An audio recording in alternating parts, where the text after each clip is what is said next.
Throughout the centuries, countless species that have existed, almost all are gone, lost to time, to change, to inevitability. Though humanity has transcended tooth and claw, it will one day join them. It might be buried deep in an unfathomable future, as it might take eons, but extinction waits for them all. The road ahead is uncertain, and its end could never be too far.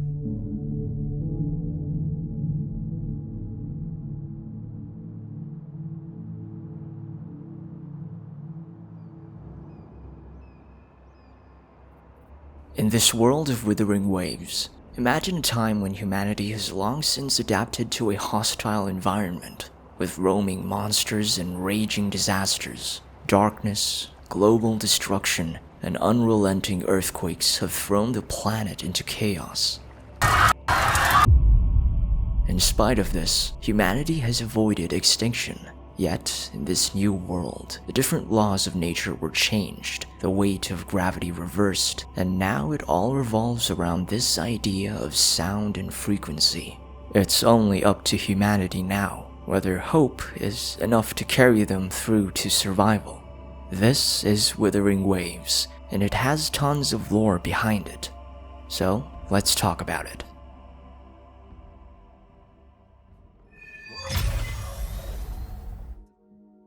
Now, before we unfold this post-apocalyptic world of Wuthering Waves, let's first delve into the idea or initial concept behind it.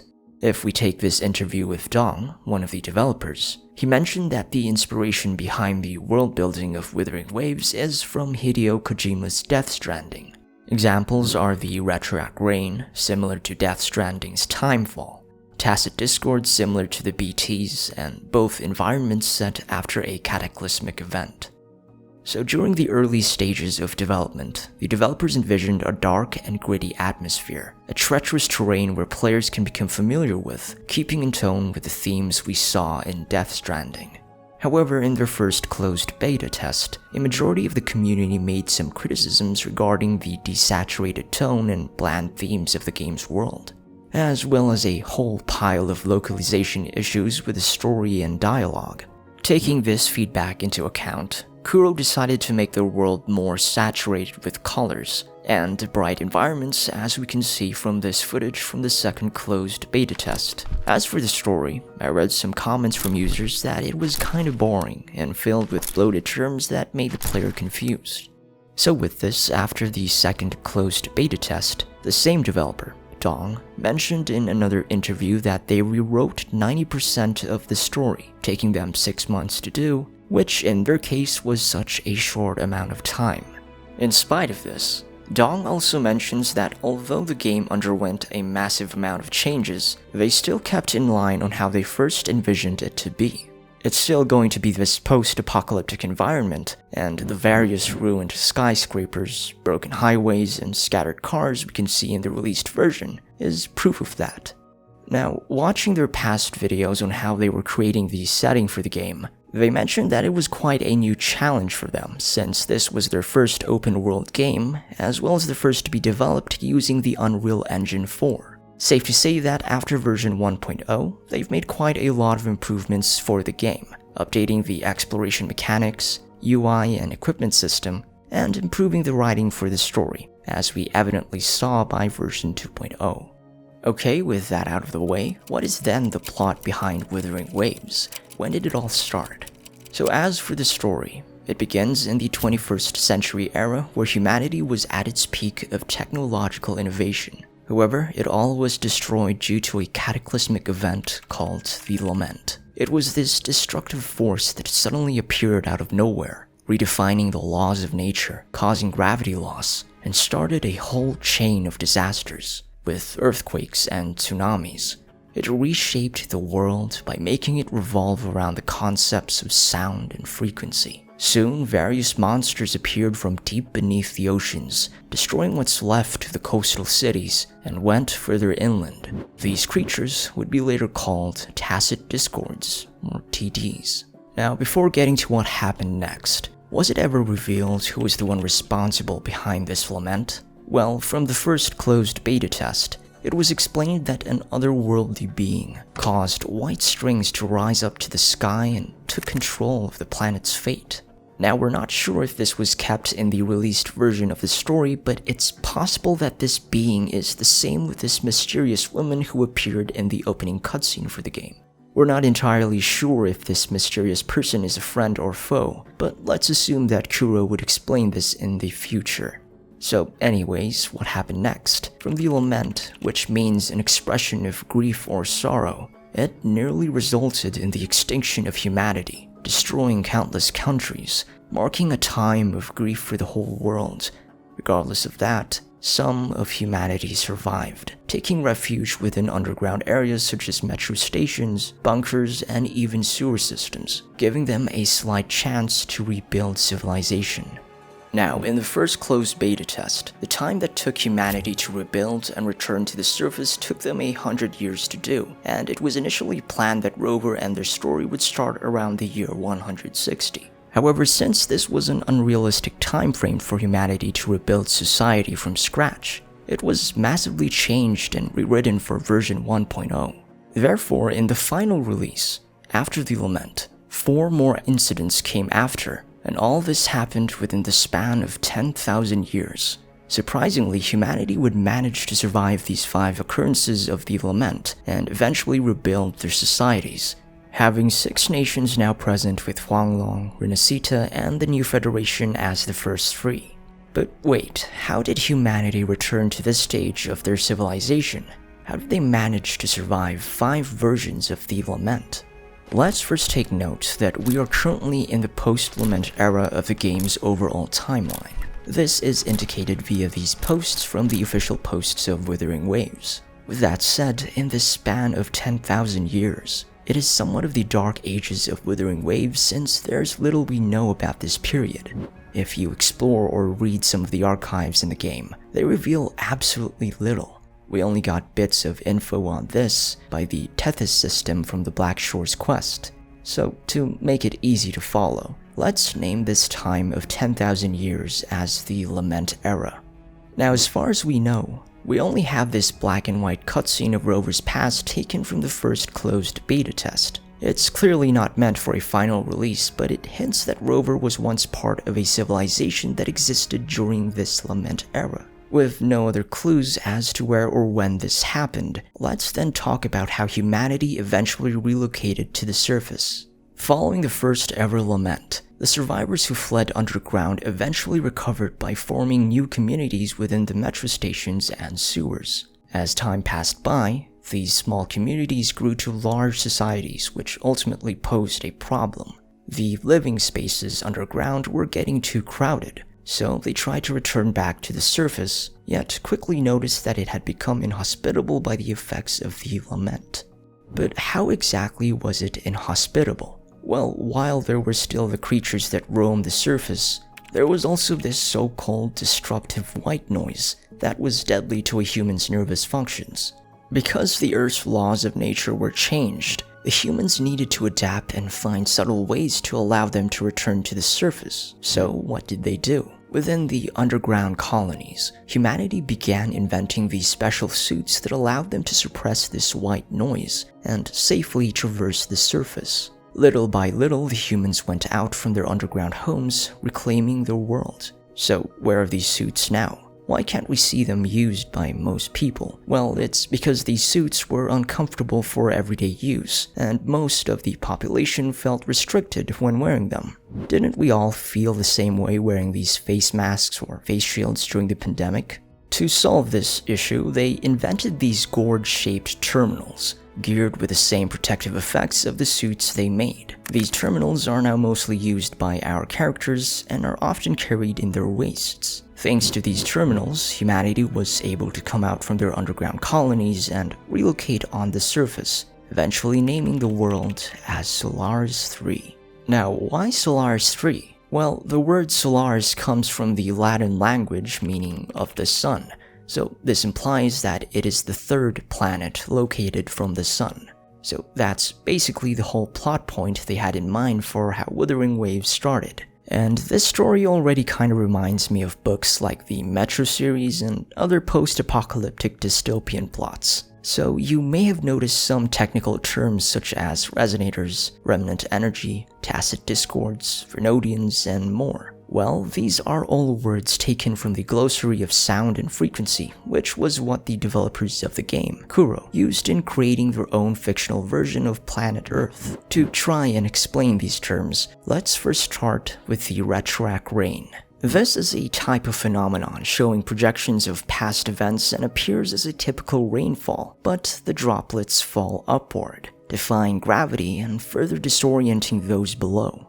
The first recorded entry of the retroact rain started 3 years prior to the main story. For the etheric sea, it's an atmospheric phenomenon where an inverted sea is suspended in the sky. It appears randomly, and as noted by Yang Yang, whenever the etheric sea shows up, tacit fields would normally form below.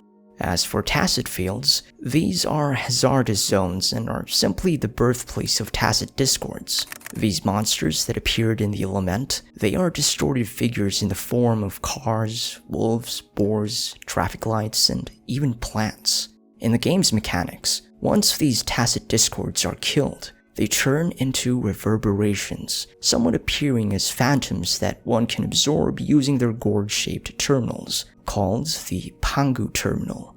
Once they are absorbed, the person can summon them as echoes, similar to that of trainers in the Pokemon universe, where they command them to fight on their behalf. Now, if we combine these three, the retroact rain, etheric sea, tacit fields, they are collectively termed as the wave-worn phenomena. Now, lastly, remnant energy. Simply put, remnant energy is the residue left behind after the Lament. We see the same case whenever a nuclear bomb is detonated in an area and leaves radioactive dust. It makes up all of the things I mentioned earlier, even the entirety of Solaris 3. It is invisible and intangible, but it is present in all living things. So with that said, I admit it was all overwhelming when I started playing the game, but I hope I've made things easier to grasp these technical terms used in Wuthering Waves. Moving on to how Huanglong started. Huanglong is the first of 6 nations in Solaris 3, with Renacita and the New Federation as the others. So when did Huanglong begin, or how were they founded? Remember when I said that the humans eventually returned to the surface and rebuilt their societies? Well, here comes another disastrous event called the Advent of the Crownless, and the First Vernodian Wars. Now, before that, what is a Vernodian? It's rooted from the word Vernodi, which means a song of lamentation for the dead. From Yang Yang, when it comes to the Vernodian, there is a lot to tell. These Vernodians are some of the early monsters that appeared during the first Lament and aren't your typical enemies. They are the final bosses of the story and are described as formidable, embodies humanity's fears and sorrows, and are all massively huge. From the first act of the game, it was mentioned that Vernodians and humans have been at war for centuries, and this is because you can't entirely defeat or kill a Vernodian, since they always return and revive themselves. There are different Vernodians in each nation, with Overtrax in Huanglong and Leviathan in Renacita. Taking some bits of lore from the first closed beta test, Huanglong was founded in the early years of the Vernodian Wars. The humans at the time were fighting against Overthrax and its minions, the Crownless. However, this was leading up to huge losses for humanity. Then, at some point, a small expedition team was able to come upon a huge sleeping dragon inside an ancient ruin. It was none other than Zhue, taking the form of a Long. The expedition team informed the leaders at the time and arranged a meeting with Zhue, asking for her help against Overthrax. Zhue agreed and allied herself with humanity, eventually ending the First Vernodian War, leading to a great victory and the founding of Huanglong. Now, you may have noticed the term tacitite shown in numerous item descriptions, notes, and quests. Well, this is because it is a valuable resource that was discovered by the people of Huanglong after the Vernodian Wars. In building a society, there's got to be a source of food, water, or energy for it to function. In discovering this tacitite, Huanglong saw that this special type of mineral was viable for a potent source of energy. It quickly became a keystone for innovations in energy harnessing, and this took center stage within the nation. At present, the technological devices we can see in Huanglong are all powered by this mineral of tacitite. We see it used for their weapons, war machines like turrets or tanks. It was also used to create a new type of electronic currency and communication mediums such as holograms. Thanks to these inventions, Huanglong was able to survive follow-up attacks from the Fernodians. But wait, is this tacitite sustainable for the long run? Well, surprisingly yes, because they found that tacitite deposits were really that plentiful within Huanglong. Now, since this resource had too many benefits, Huanglong decided to use tacitite as a valuable export for other civilizations that could be interested, and in return demand other goods that they may not have within their nation. Some nations would display great reliance with these tacitite, such as the nation of Renacita and the New Federation. Soon, Huanglong quickly became an economic powerhouse, as they were now the major exporter of tacitite. We can see this in-game where countless cargo ships are stationed on dock with the emblem of Huanglong, and some can even be seen near the coasts of Ragunna. This explains why the use of tacitite weaponry is largely seen within Huanglong, but not so much for Renacita, since much of their tacitite was focused more on eco-technology. So how about the other nations? How were they established? To begin with the New Federation, there isn't much we know what type of Fernodian they faced or how they were able to survive the First Fernodian War. We only know that they are also quite advanced and ambitious with their technological inventions. As mentioned by Mortefi, he describes the people of the New Federation as fanatics who worship the progress of technology, and are so blind to this idea. Simply put, they are an arrogant bunch that relies on their intelligence, but we won't fully know that until we visit the nation. Now for Renacita, we only know that the early peoples of Renacita came from a fleet of ships across the sea called the Ark, and were noted to be survivors of different ethnicities or races. It's not mentioned where these survivors were originally from or when they stumbled upon the islands, but one of these were the founding members of the Phasalia family, who helped in building the city of Ragunna. They were known for their craft of creating deadly toxins from aquatic plants and were once the rulers of the Order of the Deep, the religious sect in Ragunna. Now, I will make a separate video for this to better explain the founding of Ragunna, since I want this video to mainly focus first on the nation of Huanglong. So, with all that said, how about Jinzhou? When did it originate? First, take note that Huanglong is divided into 2 regions and has 7 cities, the regions being Inner Huanglong and Outer Huanglong. The capital and 5 other cities are located at Inner Huanglong, while the most recently built city, Jinzhou, is located at Outer Huanglong.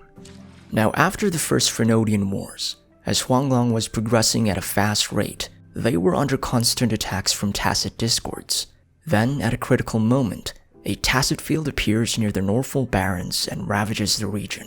Some forces stationed in a stronghold within Outer Huanglong quickly arrived to handle the situation, and after months of grueling combat, they were reduced to only a handful of soldiers. So they retreated near the Gorges of Spirits and made their last stand. However, days passed by, and the soldiers kept on, until reinforcements from Inner Huanglong arrived. In spite of that, the wave of tacit discords never stopped ending, and it seemed as though someone was leading these TDs towards Inner Huanglong. With the battle turning to an even ground, a crownless suddenly appears to break the stalemate and kills numerous soldiers, suffocating each of them. Still, the forces of Huanglong held the line, and were planning to destroy the entrance leading to the inner region, aware that they would be trapped and die. With luck, Jue arrives in time to reinforce the defenders, alongside a resonator with golden eyes. This person with golden eyes being our main protagonist, Rover, the first resonator. Soon, both Jue and Rover defeat the Crownless and put an end to the TD outbreak. After this, the leaders of Inner Huanglong decided to establish a city in Outer Huanglong to serve as its border stronghold. In naming this city, they drew inspiration from the word Guanjin, meaning the pass, symbolizing the great victory gained by Zhuge and the forces of Huanglong, thus resulting in Jinzhou. The city would be the newest to be built in Huanglong, with Zhuge becoming its sentinel. After this, the exploration report didn't mention what happened to Rover, and it's indicated that they suddenly disappeared from the history books after that. Moving on, the people decided to honor Zhuge for her efforts in the Fernodian Wars and decided to use her as the symbol of the nation, thus why we can see her as the emblem for Huanglong. While Zhuge did take this gladly, she did not want to interfere or be the one to govern the newly founded city of Jinzhou, and opted to stay far from politics as she trusted the humans to rule in her stead. Now, there is quite some confusion with sentinels and gods in the world of Wuthering Waves. It's mentioned by Yang Yang that sentinels are similar to a guardian, watching over different civilizations. While they are immortal, they do not have the same power or recognition as gods, and during the rebuilding phase of Huanglong, Zhuge could not find any suitable place for her to rest, so she decided to return where she was first located, in the icy mountains of Mount Firmament. Anyway, since Huanglong has 7 cities, Yang Yang mentioned that each city has a sentinel, since Zhuge serves as the sentinel for Jinzhou, a dragon in the form of a long. What about the other cities? Well, in the limited event of version 1.2, this NPC mentioned that one of the sentinels of Huanglong is in the form of a fox, whose name is Sin. Compared to Zhuge, who prefers to stay away from humans, Sin is more approachable and loves meddling with the people. Because these sentinels are all in the form of various creatures from Chinese mythology, we might expect one of them to be in the form of a black tortoise, a phoenix, a white tiger, a vermilion bird, or a qilin when we visit the other cities. Now, the person that governs over each city is called the Magistrate or Longzu, meaning Dragon Lord in the CBT1. In Jinzhou, their magistrate is usually handpicked by Zhuge herself, and is the only person who has access to the Grand Library. According to Chisha, past magistrates have done their duties well within their terms, but there came a time when Jinzhou was left leaderless for years. Zhuge was asleep during this, and it's possible that it's because she was still injured from the battle with the Crownless.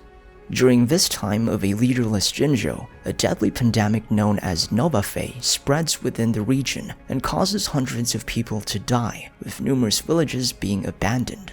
Then, as bad as it already was, Overtrax and the Tacit Discords also re-emerged in the Northfall Barrens and a great battle took place. This was named as the Battle Beneath the Crescent, where the general at that time, Geshu Lin, charged his armies towards Overtrax that led to countless soldiers dead. It was a complete disaster and humiliation for the forces of Huanglong, and Geshu Lin was never seen again after that. 3 years after that defeat, Zhuge finally awoke from her sleep and decided to appoint a new magistrate for Jinzhou, passing on to a teenage girl named Xi. Handpicked by Zhuge in her teenage years, this occurrence was something that has never been done before in all of Jinzhou's time. It also came as a shock to many of Jinzhou's citizens, since she has become Zhuge's resonator and will eventually hold the power of a magistrate. While this seems to be fortunate for someone to have all this power, for Xi, this was instead a huge burden. Taking that mantle of ruling a city as a teen is really quite overwhelming, but with the great help of her mentor in Changli, Jinzhou eventually became a more secure location, with Jinxi improving the city's defenses, focusing on tacitite weapons technology, and helping Jinzhou recover from the Novafei pandemic and the defeat of the Battle Beneath the Crescent. At the same time, the position of a new general for the Midnight Rangers was appointed to Jin, and he learned various lessons from the past one in Geshu Lin, successfully defending Jinzhou's borders. To explore the story behind the Novafei pandemic, a vaccine was developed by the Huashu Academy branch in this city, and was distributed in the form of a candy, the same candy that Jinxi gave to us by the start of the game. This vaccine was first tested on a child of 7 months old, named Shang Liao. We can read this from an archive log inside the Huashu Academy. Now, for those who don't own Shang Liao or missed when he was given as a free character in 1.2, we can read from his backstory that both of his parents were renowned figures in Jinzhou. His father a brilliant scientist, and his mother a life-saving doctor who made huge contributions in creating the vaccine. Coming at a critical moment, the Shanglis had to desperately use their son as the test subject for the vaccine, which fortunately for them, successfully suppressed the effects of the Nova Fey disease. So with Jinzhou's situation abated, some years have passed, and the golden-eyed resonator mentioned from Huanglong history books reappears in the Gorges of Spirits, the same spot he or she once emerged from. Luckily, an outrider named Yang Yang spots them and thus begins the foundation for Wuthering Waves. That said, I hope I've made it clear in summarizing the origin story of both Solaris and Huanglong.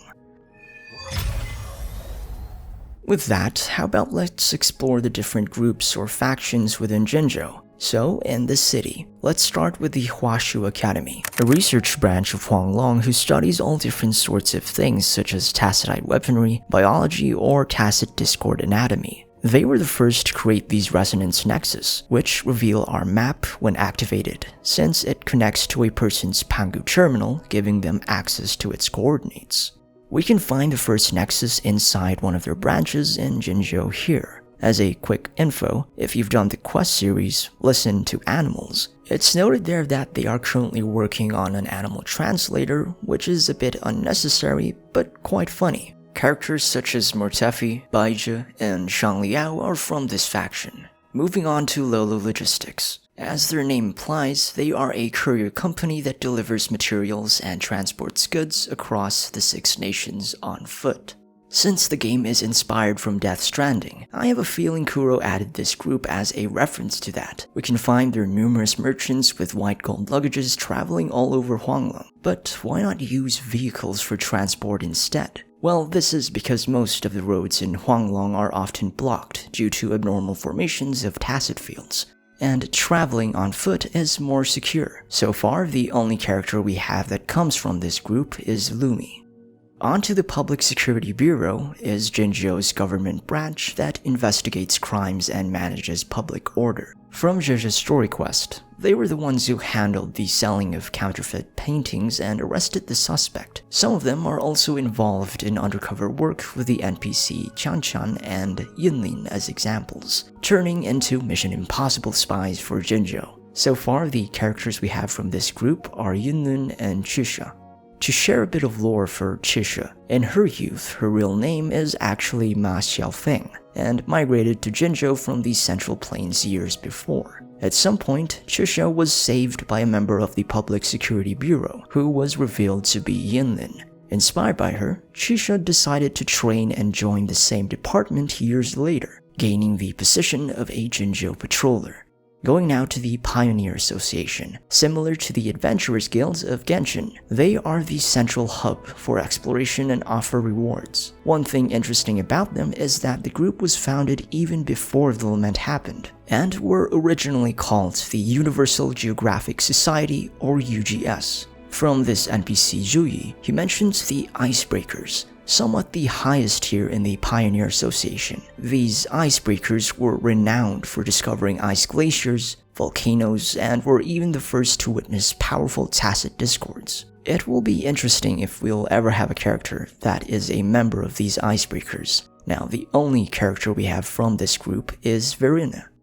Now, the Midnight Rangers. The Midnight Rangers are divided into subgroups, with the Vanguards as the soldiers who fight on the front lines, the logistics support who manages the goods, the Outriders who are basically the scouts of the group, and the Rear Guard who performs guard duties in the city. So far, the general of the Midnight Rangers is Jian, with Yang Yang as one of the Outriders.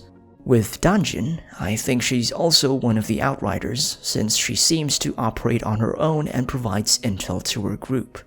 Lastly, let's talk about the Court of Savante. This is a scientific research organization that is not involved with Huanglong or other nations. They perform bizarre experiments and focus research in automata mechanics, which is a field where they assemble types of different machinery in an abnormal way. We can see an example of this with the mech abomination, which eventually malfunctioned and caused their deaths. Most members of the Court of Savante also studied the Retrak Rain, and this is because they relished in reliving their past memories, turning it into their unending obsession. Now, in reading Zhang Liao's story, his father was a member of this group and was a genius scientist, 2 days before we arrived in Huanglong, Shangliao visited the court of Savante to investigate his father's sudden disappearance. Upon arriving at the abandoned facility, he saw different types of advanced technologies that even Huanglong didn't have. Exploring deeper, he activated a certain trap that cut off his arm. As he returned to Jinzhou, his arm was then replaced with a prosthetic one.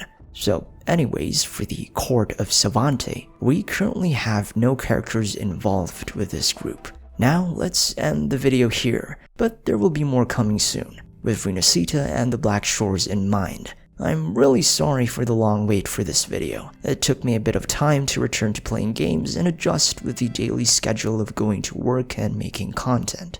It's definitely a new change of pace, quite different from when I was still in college. Anyways, so far in playing Wuthering Waves, I never expected to really enjoy much of my playtime. Ever since I first played it back in May of 2024, it didn't quite catch much of my attention and felt that the story and its presentation was too bland.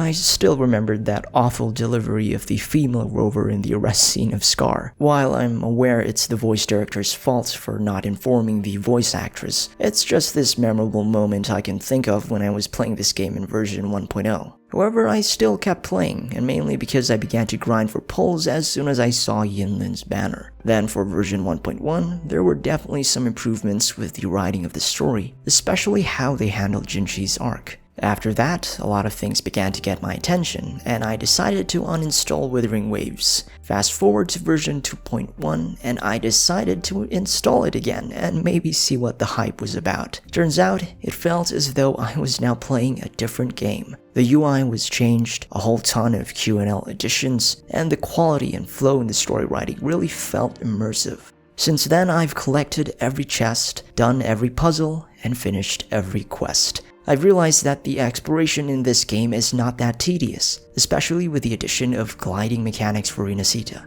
It just makes the game experience so enjoyable, and I can't wait for the upcoming region in Septimont. With that, I just wanted to share a bit of my experience in this game, and it's what made me decide to finally edit this video. Now, I will still be making content and lore videos for Genshin Impact, so don't worry guys, I'm not saying that I'll be leaving just because I enjoyed playing a different game. No, it's not that. I'm aware of the constant drama and comparisons for both games, but I just want to make some content and videos for you guys to watch, and hopefully help in better grasping the different stories, quests, characters, and more. So anyways, if you've reached this part of the video, thank you very much for watching, and we'll wait for you in the next video. My name is KlemenTime, be safe, and stay tuned.